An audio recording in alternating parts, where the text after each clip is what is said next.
Oi, gente. Vamos falar um pouquinho hoje sobre a parte de preparo de soluções. Como que eu vou preparar?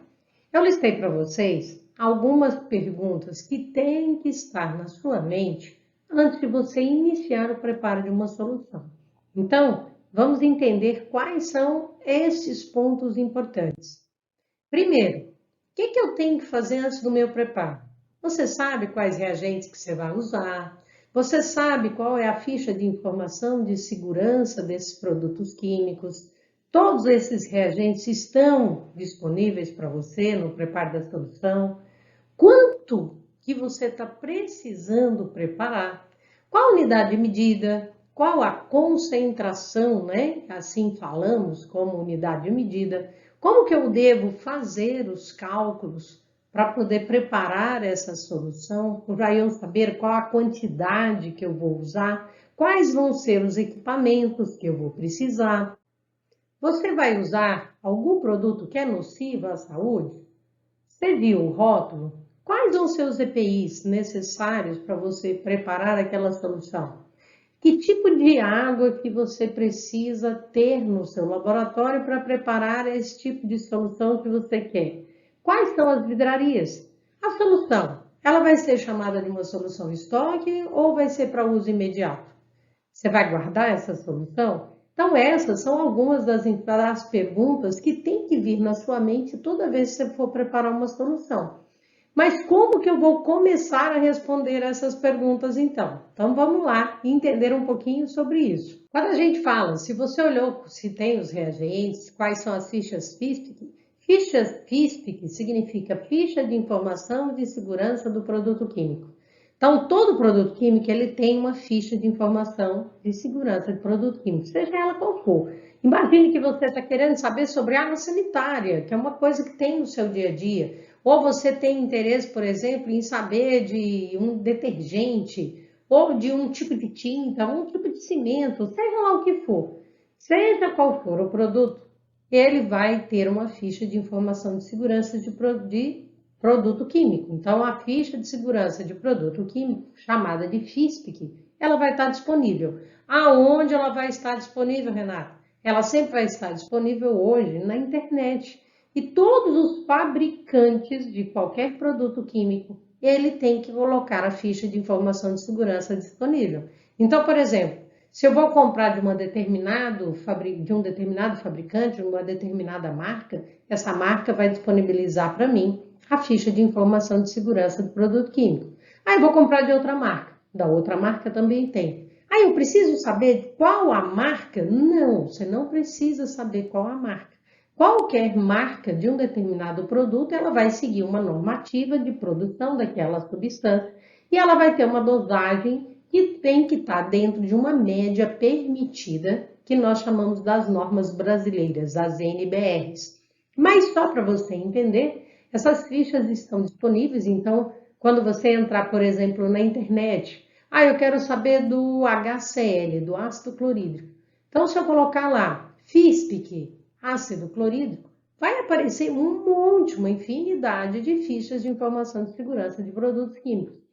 Todos os fabricantes que produzem essa substância ou disponibilizam para venda, mesmo que eles são terceirizados, né? Eles só revendem, ele vai ter que ter a ficha de informação. Eu quero saber dados importantes sobre esse produto. Basta eu abrir, então, uma ficha, qualquer ficha de informação de segurança de produto químico, e verificar, né?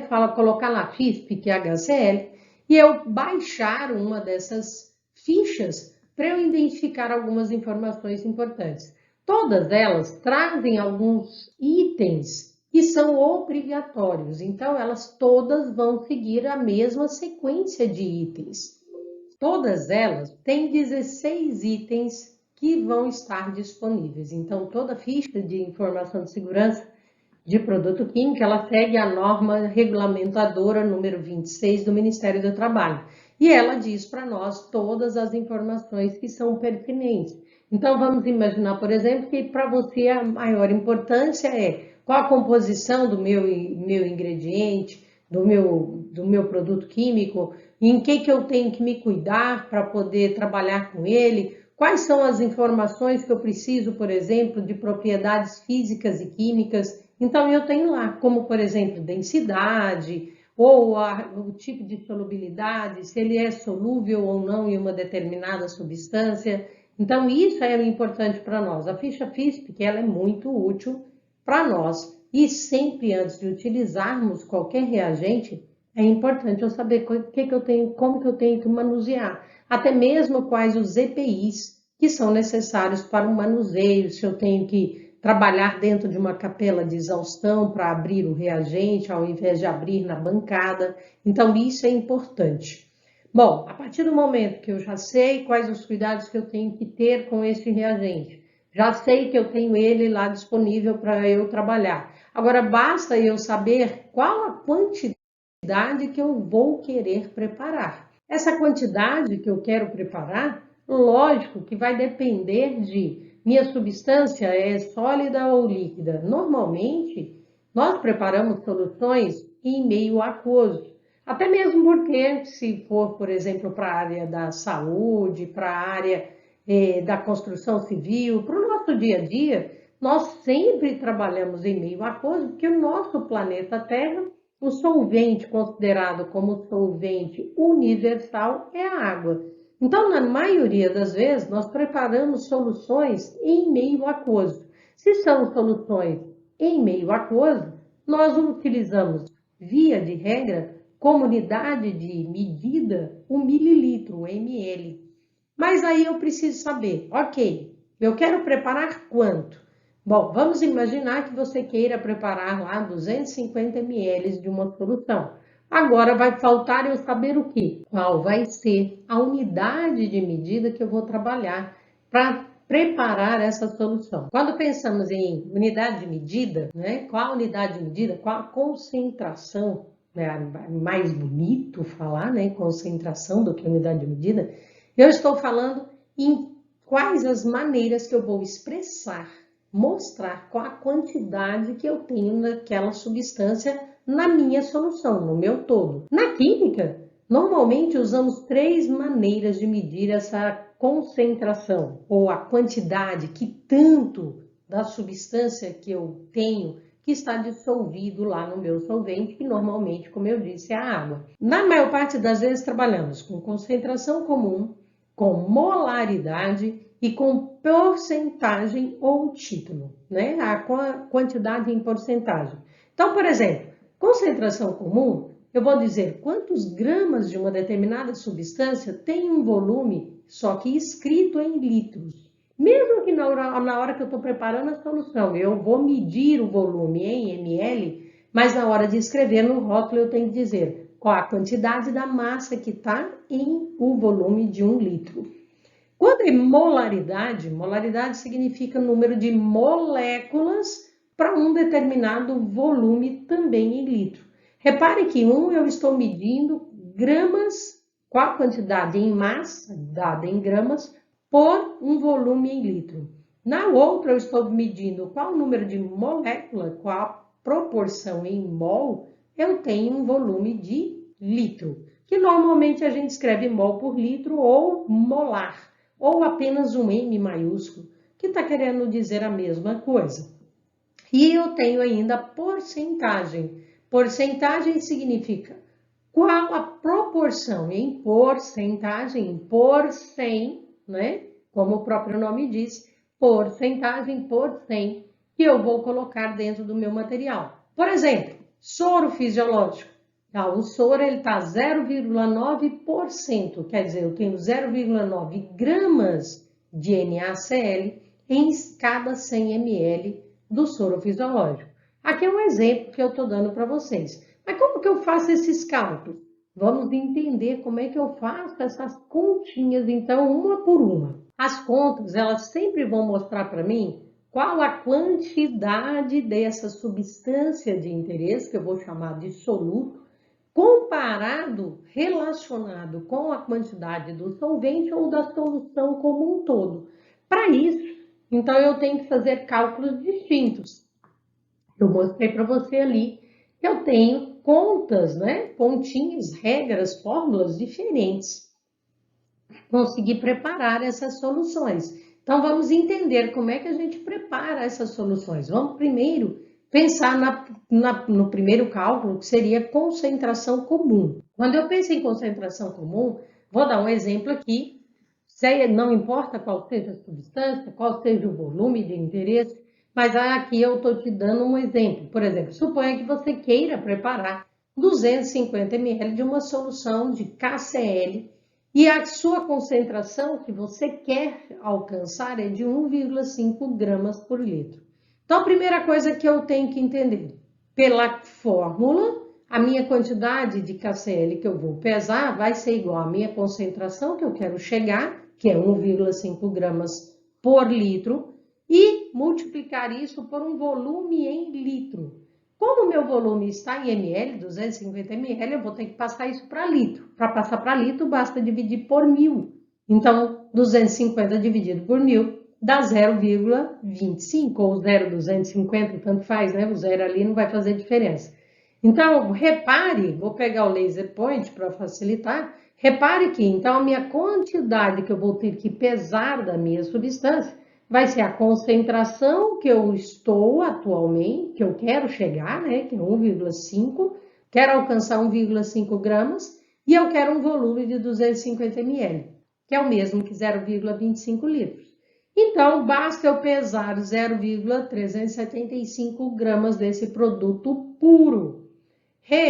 Uai, mas o meu produto está puro. Não, depende, né? Depende da concentração, cada fornecedor vai me dar uma concentração diferente de porcentagem de pureza e eu vou ter que olhar no rótulo. Então, vamos imaginar que, como exemplo, que eu olhe no rótulo do reagente e está escrito lá para mim que a porcentagem de pureza, teor ou dosagem para este reagente, para o fabricante lá que eu comprei, estava 98%. Bom, se estava 98%, eu tenho que fazer uma continha para poder chegar no valor real que eu vou pesar. Eu não posso pesar 0,375 gramas, porque aqui seria o produto 100% puro. Eu não tenho ele 100% puro. Então, basta eu pegar o meu 0,375 gramas, dividir por 0,98.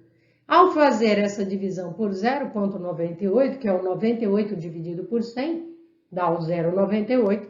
Então, eu acho qual é a massa em grama real que eu tenho que pesar. Então, agora pronto. Eu sei que para preparar uma solução de KCl a 1,5 gramas por litro e um volume de 250 ml, eu vou ter que pesar daquele reagente que está lá disponível para mim 0,382 gramas, para poder então conseguir transferir isso, né, para o meu balão de forma correta e fazer então completar o volume, homogeneizar, que agora a gente relembra isso, e aí eu simplesmente vou lá, peso essa quantidade para conseguir preparar os meus 250 ml. Tudo bem? E se a minha concentração, em vez de ser concentração comum, estivesse em concentração mol por litro? Eu quisesse fazer a conta em mol por litro. Bom, se for mol por litro, aí eu tenho outra maneira de fazer o cálculo. Para fazer o cálculo em mol por litro, eu prefiro, acho mais conveniente, você sempre pensar em regrinhas de 3. Então, suponha que você queira preparar novamente os 250 ml, só que agora eu troquei o meu reagente, eu pus um ácido clorídrico a 0,1 mol por litro. Bom, se eu quero preparar uma solução 0,1 mol por litro, a minha primeira preocupação é, eu não vou preparar para 1 litro, eu vou preparar para 0,25 litros, que é o meu 250 ml. Então, eu faço uma regrinha de 3 simples para achar qual seria o número de mol, quer dizer, qual a proporção de moléculas que eu vou ter para esses 250 ml. Então, eu descubro que é 0,025 mol. Nosso ponto agora vai ser o quê? Verificar esse número de moléculas, como é que eu vou medir isso? Não dá para pegar com uma pinça o número de moléculas. Então, no laboratório eu tenho duas opções de medida. Ou eu vou medir volume ou eu vou medir massa.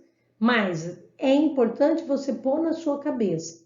todas as vezes, não importa se o meu produto esteja sólido ou esteja líquido, eu tenho que transferir o número de moléculas primeiro para a massa e, se for necessário, eu transfiro depois ela para volume, né? Se o produto estiver no estado líquido. Então, como que eu faço isso? Eu faço seguindo aquela regra da química que é muito importante, que um mol de qualquer substância, não importa qual seja, vai ter sempre o peso molar ou massa molar da substância. Como nós estamos no planeta Terra, você não vai sair lá na Lua para pesar, tanto faz você falar peso molar ou massa molar, que não vai ter variação nenhuma, porque a nossa pressão atmosférica aqui é constante. Então, você pode usar qualquer um dos dois termos, peso molar, massa molar, não tem diferença no planeta Terra, ok? Então, 1 mol de ácido clorídrico é esse valor. Renata, como é que eu alcanço esse valor de peso molar ou massa molar? Duas opções. Olho no rótulo do reagente e já vem escrito, é obrigatório vir escrito o peso molar, ou eu vou somar o peso dos átomos individualmente, somo esses pesos que vai dar a mesma coisa. Se a gente tem a facilidade de olhar no rótulo, olha no rótulo. Olha, eu não quero pesar 1 mol, eu fiz a continha para pesar 0,025, então isso significa quanto em gramas? Aí, pensando em gramas, deu 0,9115 gramas. Só que o ácido clorídrico ele está no estado líquido. Então, eu tenho que transformar essa massa para volume. Atenção! Se o meu produto estivesse sólido, daqui eu já iria calcular a porcentagem de pureza, olhando lá no rótulo do meu reagente, qual a porcentagem de pureza que eu tenho deste material. Como o meu material está líquido, então eu tenho que transformar agora massa para volume. Então, olha bem a regra. Se o meu produto está sólido, eu transformo o número de mol para massa e já vou verificar a sua pureza. Se o meu produto é líquido, eu transformo mol para massa, massa para densidade eu transformo para volume. Com a densidade eu transformo para volume. Então, calculando isso, eu vou pela densidade. Aonde eu olho a densidade do produto? Opção número 1, no rótulo do reagente. Opção número 2, na ficha FISPIC. Lembra da ficha FISPIC? Na ficha FISPIC também tem a densidade do reagente. Como a fórmula da densidade é massa dividido pelo volume, então basta eu mudar a posição, né, que eu quero saber o volume, pego o volume, passo para a posição da densidade e jogo a densidade para baixo. Traduzindo na matemática, basta eu pegar essa massa que eu achei e dividir pelo valor da densidade. Então, 0,9115 dividido por 1,18 e eu acho qual o volume ml que eu vou querer transferir do meu ácido puro. Agora vem aquela historinha da porcentagem de pureza. Vou olhar no rótulo do reagente e olho lá no rótulo do reagente e ele fala para mim, olha, esse ácido é só 37% de pureza. Ela, credo, mas tá muito ruim. Não, tá ótimo. Porque o ácido clorídrico, na verdade, é um gás borbulhado em água. Então, é por isso que eles não conseguem uma concentração muito alta para vender para a gente. Então, eu vou lá e olho, 77%, você já aprendeu, é 37 dividido por 100, né? Então, basta eu pegar esse volume, ó, acompanha aqui, pelo laser point, 0,7731, dividido por 0,37, 2,08 ml de HCl. Lembrando que eu não tenho nenhuma vidraria que vai medir isso aqui, nenhuma pipeta que vai medir essa quantidade, 2,08. Então, teoricamente, eu vou arredondar para o número mais próximo, 2,1. Então, seria esse o volume de ácido que eu teria que transferir para conseguir alcançar a minha solução, para fazer a minha solução de forma adequada.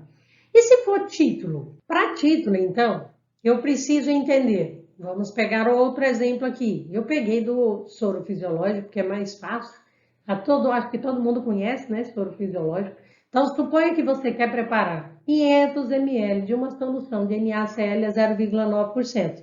NaCl a 0,9% é o famoso soro fisiológico. Como que eu calculo? Uma forma bem simples, se eu não quiser vou usar fórmula matemática, usar uma regrinha de 3. Olha, se é 0,9%, então é 0,9 gramas em 100 ml. Olha, se é 0,9 em 100 ml, eu quero em 500. Basta fazer uma regrinha de 3 e eu multiplicando cruzado descubro que o volume, a massa que eu vou precisar para esse volume de 500 ml é 4,5 gramas. Só não posso esquecer da porcentagem de pureza, sempre. Então, olhando lá no rótulo do reagente que eu tenho de NaCl, que estava disponível lá no meu laboratório, por exemplo, falou que era 98% a pureza no rótulo. Ok. Então, 98 dividido por 100. Então, 4,5 dividido por 0,98. Então, na verdade, eu tenho que pesar 4,592 gramas do NaCl para conseguir preparar a solução. Importante entender que essas são as 3 maneiras possíveis de eu preparar uma solução. São as mais comuns. Mas como que eu faço isso na prática? Então, vamos entender a sequência da prática para preparo de solução. Então, basicamente, vamos imaginar que meu reagente está no estado sólido. Se ele estiver no estado sólido, eu vou, de início, vou pesar ele, né, num becker. Então, eu pego, verifico se a balança está nivelada bonitinha, se eu não tenho nenhum problema, faço o pré-aquecimento da balança, nivelo a balança, coloco o becker, aperto o botão de tara, transfiro a massa de interesse, aí eu vou, com o auxílio de uma piceta, transferir a água que eu vou trabalhar. Normalmente trabalhamos com água destilada no laboratório. Uso um bastão de vidro como guia para ajudar a transferência e a homogeneização. Após isso, eu posso usar um funil para facilitar a transferência. E aí eu posso pegar o meu becker, usando o bastão de vidro como guia, transferir a parte do meu material para dentro do balão. Lembrando que dentro do balão, antes mesmo de qualquer transferência, tem que manter um pouco do solvente de interesse. Então, um pouco de água destilada tem que estar aqui já. Então, a hora que eu vou transferir daqui do momento que eu começo a homogeneizar a minha solução, que antes mesmo de eu iniciar a transferência para dentro do balão, o meu balão tem que ter um pouco de água já, tá? Então, normalmente a gente mede aproximadamente 1 dedo de água, 2 dedos de água, dependendo do tamanho do balão, para não ter uma quantidade muito grande de água aqui e eu não conseguir fazer a lavagem desse meu material. Lavo diversas vezes esse meu becker e vou transferindo, no mínimo 3 vezes, e vou transferindo para dentro do meu balão. Posteriormente, eu lavo, se eu estiver usando um funil, vou lavar o funil também. Ah, Renata, eu não usei o funil, ótimo, então você não vai precisar ter essa etapa de fazer a lavagem do funil. Você pode fazer a transferência do becker direto para o balão e você lava o seu bastão de vidro, você faz a lavagem dele aqui e já não vai utilizá-lo mais. Aí você não vai ter nem o bastão de vidro e nem o funil, você já transferir direto do becker para cá, lavando diversas vezes do becker com água, colocando essa água aqui para dentro, sempre com água destilada. Aí eu vou com a piceta colocar a lavagem do meu funil, caso eu tenha usado, se não, essa etapa aqui não vai existir e eu já vou passar para essa etapa que é completar o volume até o traço zero, traço de marcação. Lembrando para tomar bastante cuidado com a posição do traço de marcação rente ao meu olho, né? Para evitar o erro de leitura ou erro de paralaxe. A curvatura do líquido tem que estar bem rente ao traço de marcação, então a parte côncava do líquido rente ao traço de marcação. E aí, após eu fazer isso, eu vou tampar e eu vou homogeneizar virando o balão de cabeça para baixo.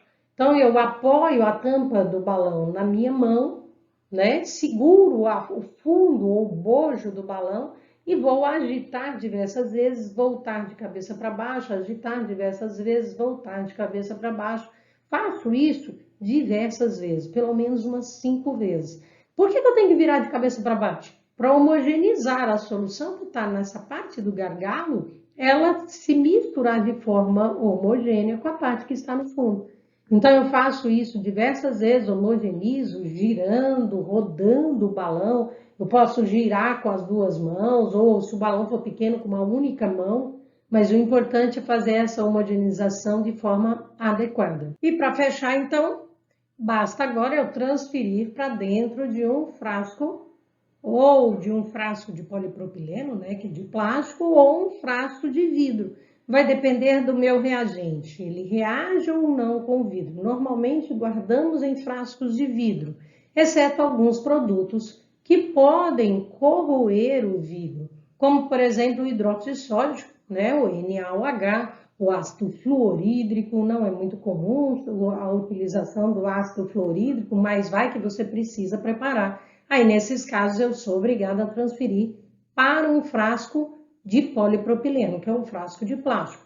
Tirando isso, 99,9% das vezes nós vamos transferir para um frasco âmbar, que é esse frasco de vidro cor meio caramelo. Espero ter ajudado vocês ao preparo de solução. Posteriormente, então, num outro vídeo, eu vou ensinar vocês como que eu padronizo essa solução. Bons estudos!